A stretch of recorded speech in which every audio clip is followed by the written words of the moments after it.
I record down here in my basement, and it's quite cold, even though the temperature has finally gotten up to over 50 degrees. It was like single digits for a week or so. Very cold, so I'm wearing my sweater. I don't know if you can hear that, but I have my space heater on down underneath my desk. This is quite cold. Sweater on, it's quite cold. Let's do this, shall we? Hello everybody, Happy New Year, Happy 2024. Hope you're having a good one so far. Last year in 2023 had a lot of great movies, a lot of great award-worthy movies, and a good lot that was nominated for the Oscars this year, and a good handful or so that were not nominated or brought up in any way, Air or Iron Claw. But nonetheless, last year still had a lot of great movies in it, a lot of great award-worthy and prestigious movies, and others that are just more fun as well as more independent, so still a good mix of movies that we got last year. So for a while, my list of favorite movies of 2023 was just 8 or 9 movies, and I almost just settled at that as just the top 8, top 9 favorite movies of 2023. Then I looked through the rest of the movies I saw, and one movie did stand out as having impressed me more than I thought it would. And not only am I looking forward to this sequel to this movie, but also catching up on the 3 or 4 movies that have been recommended to me out of this franchise. Starting off at number 10 in my list. Inconveniently at number 10 on my list of favorite movies this year, and there's one more movie coming up in this list that matches up with its item number. So not only is Saw X the first Saw movie that I saw in the theater, but it's the first Saw movie that I saw out of the whole franchise. It's the first Saw movie that I watched out of the whole franchise. Now, I've watched bits and pieces of different Saw movies on YouTube, different movie clips from different scenes from the other movies in the Saw franchise, just out of curiosity to see what these torture scenes are all about, just how graphic are they, what kinds of things are going on in the movie, what kind of bits and pieces of the story are going on in the movie, and kind of watching some of the torture scenes that are clips on YouTube are kind of interesting to watch just to see what kind of filmmaking techniques, special effects, and gore techniques are utilized in these scenes. Brought up like a morbid curiosity, I guess, I've had for this franchise for a little bit. And then Saw X came out and got a lot of great praise from fans and from critics alike, but this was a really, really good, tense, and suspenseful story for the John Kramer character for sort of setting up how the rest of the Saw movies would happen after this. I had a much better time with this than I thought, and I'm very curious with how the rest of the story in these Saw movies panned out. And I'm very much looking forward to Saw 11 and seeing what more they do with the John Kramer character within the timeline that we already had. So this was a really cool and really crazy time in the theater. I mean, I enjoyed Terrifier 2 in the theater previous to this, so Saw X was almost no problem. A little more cringy and a little more, not cringy, queasy, I guess, was seeing the traps and the torture stuff in this movie, but a really cool theater experience, and I had a good time. Here we are at number 10 starting out. Much more going on in this movie, and another clash of Spidey characters that we met in the previous movie, and much more going on in the story and with the mission that the main Spidey characters, that Miles Morales and the rest of his friends have to go into, going into the multiverse, and also managing at-home family type of complications going on with him. Amazing animation, amazing story, really amazing characters, a whole huge bag of mixed ensemble characters going on in this movie. Really love the animation style, really great movie. Can't wait to see part 2 of Beyond the Spider-Verse.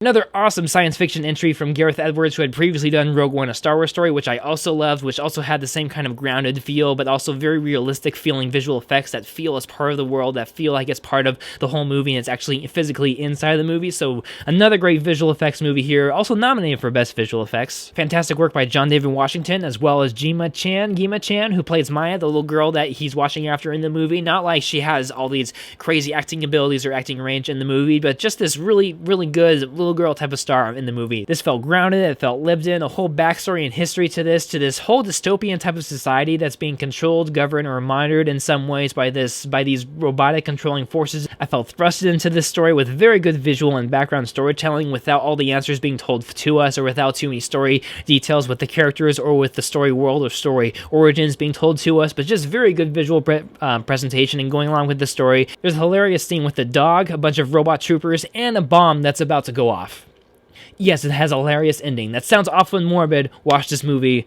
A dog, some soldier robots, and a bomb that's about to go off. Very hilarious how it all turns out. I did laugh in the theater. It was very good. Very much looking forward to more work from Gareth Edwards, whether he does another sci-fi piece or maybe he branches out into something else. We'll see.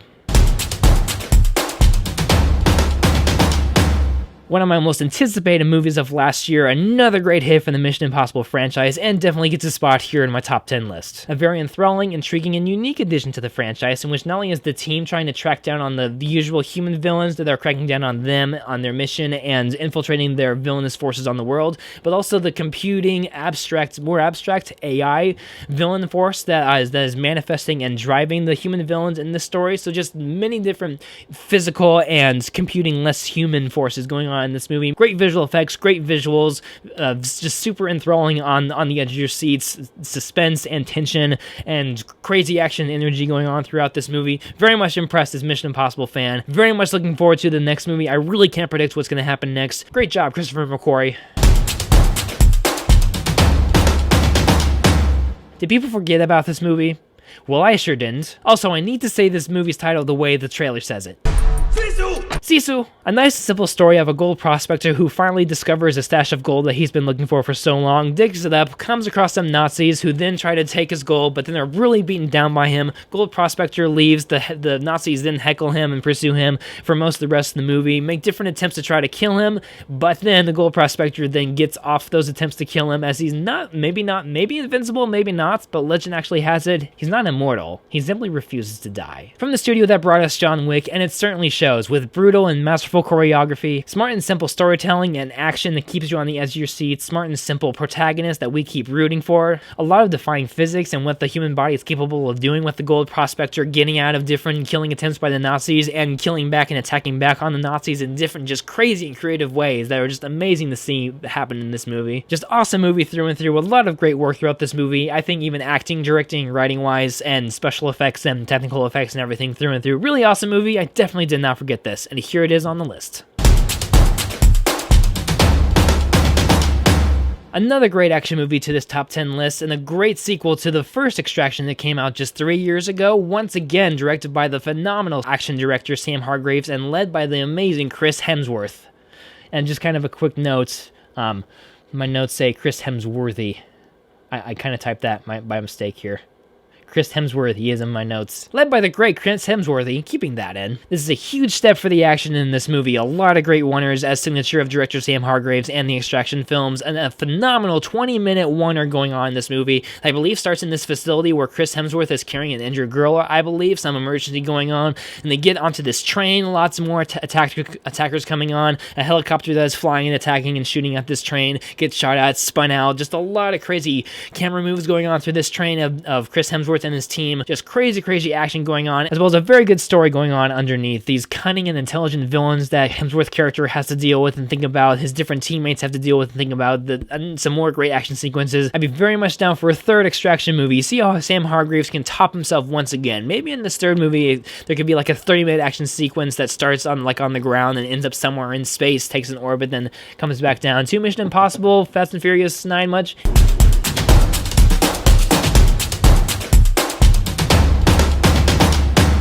Anyway, Extraction 3, let's kick things up much more. And back to the studio of John Wick with John Wick Chapter 4, again lining up with item number 4 here on this list. I promise that wasn't intentional, it did line up pretty well that way. Another most anticipated movie of last year, very much stepping up the action, crazy, and killing game for the Baba Yaga. This is a very good concluding chapter for the John Wick character and the John Wick story, although we'll see what Chapter 5 of the 5th movie brings to this, but this is a very good and concluding chapter for the John Wick character and the story, pushing the character much harder. Definitely amazing action set pieces going on in this movie, very consistent action after about the halfway point, just action after action and action. A very great story, very great heavy story and themes that John Wick is carrying through this movie. It did look like and feel like a weight that John is carrying through this movie. Like, not a lot of people like him at this point, very few people like him, like John at this point, the amount of trouble that he's caused everybody, and that this has been essentially just one long week for John and all of his associates and everything that's going on. Everything is pointing at this character, and thus a lot of crazy action happens to this character, and a lot of different characters are trying to take down John in the process in different creative ways, knowing his capabilities, knowing in different tricks of his sleeves. Then John still somehow gets up on top and then has his finale and his ending at the end. Very great, at least temporary end to this story.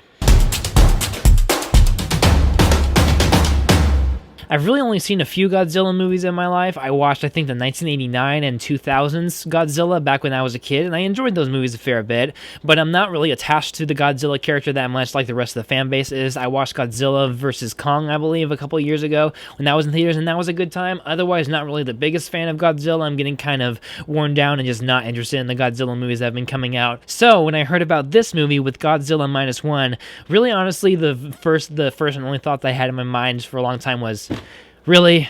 Another Godzilla movie? Another Godzilla movie. Not to blaspheme all the fans out there, just not really into it, didn't really care to have another movie come out when we have the Godzilla versus whatever type of monsters. Godzilla versus the Michelin Man coming out. Actually, versus the Michelin Man might be kind of a cool movie. Can you just imagine Godzilla, like, trying to attack the Michelin Man, and either, like, Godzilla, like, bounces off of him, or, like, finally pops one of the tires? Okay, anyway, why do we keep having so many Americanized Godzilla movies? What is going on? Bring Godzilla back to the culture that it came from. And having seen this movie, and this movie being on number 3 on my list, oh yeah, can confirm. Very incredible, and also out of necessity for the story, quite different from the other Godzilla movies. This is very much centered on the characters, very much centered on the survivors of World War II, very much centered on the survivors' guilt as well as the characters, particularly on the main fighter jet pilot character, and these characters trying to pick up their lives and pick up the pieces after the war, and then Godzilla more so comes into the picture as, you know, the big monster, as the big, powerful, destructive, and indestructible force that these characters then have to think around and work together to fight against this monster and think of different new ways to sort of get into the monster and the story from within with this really great climactic action sequence. This was another great theater experience for me, very much got me teary-eyed quite a few times, especially really at the end when another character turns up and you're not sure if they were. Very heart-wrenching at the end, very heart-wrenching climax at this, just fantastic movie through and through. Even if you're much like me, not really into the Godzilla movies that much, this is quite different. This definitely throws back to the original Godzilla movies. Maybe not Godzilla, the original movies. It's much more character-centered. Really great stuff here. This is based on the incredible true story of an avid Gran Turismo video game player working his heart out to try to qualify for the actual Gran Turismo races, and his close encounters with death that test his dedication to a dream that many others before him gave up on. Exhilarating racing scenes that are further illustrated by great visual effects sequences showing the car sort of manifesting and working and coming together around the players as they're racing, and the cars kind of coming together part by part as we transition from the real sort of gaming world that the main character comes from into the actual real world races of the car manifesting itself. An incredible story of beating and surviving the odds and staying dedicated to a dream no matter how challenging it is, no matter how much other people don't believe in you or thinking that this goal is way, way too big or you are just not at all suited for the dream. Just staying with the dream, working very hard, and the character sort of shifting and changing and challenging himself to this dream. An amazing story, a really great time, a really great theater experience for this movie. And now for my favorite movie of 2023, which was not recognized or nominated in any way by the Academy Awards this year for its incredible writing, directing, acting, or supporting acting in this movie. I'm sure a lot of you out there who do consider this movie their favorite can also relate that. Why not this movie? Why not all these amazing aspects of this movie are not recognized? Well, it's definitely recognized here with my list. Air. And who knew that a movie about Nike and about Nike shoes and Nike is coming up from the bottom all the way to the top and really the most recognizable brand in athletic and shoe apparel history would become my favorite movie of 2023. But when it's directing, writing, acting, supporting acting, production design, the concept, the ideas and theme all wrapped around it are so fantastic, of course it's my favorite of the year. Also, with this movie appropriately integrating Gonzaga into the story, being an appropriate and integral part of this movie's history, definitely a great inclusion into this movie. So as a proud Eastern Washingtoner, go Zags. Just awesome real life, real grounded, and of course true story aspects really well done into this movie. Great production design, like I said, acting, writing, directing, how well integrated everything is together, how really well told and interesting this story is, even to people like myself or to some others who don't really care that much for Nike or don't connect that well to sports type of movies like this very much at all. But like the acting, I think really particularly between like Ben Affleck, Matt Damon, and the rest of this ensemble cast worked very, very well. Everything was very entertaining. Matt Damon delivers an awesome inspirational speech toward the young Michael Jordan as we see different clips of Michael Jordan's actual growing up life and the different tragedies and different trials and testings that the Michael Jordan person has actually gone through life. Is the camera about half the time or so is in Michael Jordan's point of view, and Matt Damon talking either directly to the camera or just past it or so, and puts us not only in Michael Jordan's point of view, but also makes us, the audience, feel, or at least the way that I felt, makes me and the rest of the audience feel that Matt Damon is delivering monologue toward us, motivational speech and inspirational speech toward us. That's how it works. And we do it again and again and again. And I'm gonna tell you the truth. You're gonna be attacked, betrayed, exposed, and humiliated. And you'll survive that. A lot of people can climb that mountain. It's the way down that breaks them. Amazing monologue and amazing speech and just an amazing climactic scene in this movie, and just really great movie and well constructed and great storytelling throughout this movie. I had high hopes that the Academy would nominate this, and well, here we are with nothing toward this movie but being number one on my list, most favorite of 2023. Share with me in the comments your favorite movies of 2023, and next video I will go over my most anticipated movies of this year. A lot of great and exciting and awesome movies I'm very much looking forward to this year. Thank you for watching. Watch great movies and make this year the one where you make something great. Make a great movie, make a great video, some great piece of art for yourself to express yourself through. Make something great this year. Thanks for watching. I'll see you later.